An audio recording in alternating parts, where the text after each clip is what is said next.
Assalomu alaykum barchaga. Xudo xohlasa Optim markazida inshaalloh ishlarimiz davom etmoqda. Xudo xohlasa ratan stol stullarimiz dastlabki qilib beryapmiz. Dastlabki xizmatimiz O'zbekiston bo'yicha bepul, ya'ni manzilingizgacha bepulga yetkazib beriladi. Bemalol pastda ko'rsatilgan nomerga telefon qilib buyurtma berishingiz mumkin. Bizda taxta skameykalarimiz bor. Uzunligi 2 metr, narxi 2.300.000 so'm. Bitta komplet olsangiz ham manzilingizgacha yetkazib beriladi. Keyin bizlarniki viloyat markazidami, viloyat chekkasidami farqi O'zbekiston Respublikasining chegarasida bo'lsa bo'ldi, manzilingizgacha tekinga yetkazib beriladi.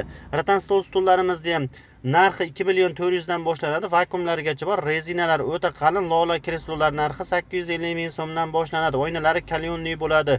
Keyin bular o'tiradigan stullarni tagida ko'rib turibsizlar, kreslar bor. Bu kres o'tirganingiz rezina osilib ketmasligi uchun mana kresga ponni yuk tushadi va temirlarga ham ponni kraska sepganmiz. Shu aytganimizdek 100% retanni rezinaga garantiya beramiz. Ertaga yozda sassibat chiqarmasligiga. Konteyner temirlardan har xil mahsulotlar bor. O'choqlar narxi 150.000 so'mdan va qayiq lotkalarimizdan bor. Lotkamiz narxi 1,5 million so'mdan boshlanadi. Agar siz musofirchilikda bo'lsangiz, pastda ko'rsatilgan nomerda Telegram bor. Telegramda yozib olsalaring, barcha mahsulotlarimiz narxi bilan ham tashib beramiz. Bizlarning filiallar viloyatlarda ham juda ko'p. Agar siz viloyatingizda yo'q bo'ladigan bo'lsa, pastda ko'rsatilgan nomerga telefon qilasiz, manzilingizgacha yetkazib beramiz. Biz manzilimiz oshkora aytib kelamiz, chunki mijozlar rozi qilib kelyapti inshaalloh. Xudo xohlasa bundan keyin ham inshaalloh Xudo uyaltirib qo'ymasa rozi qilib kelamiz.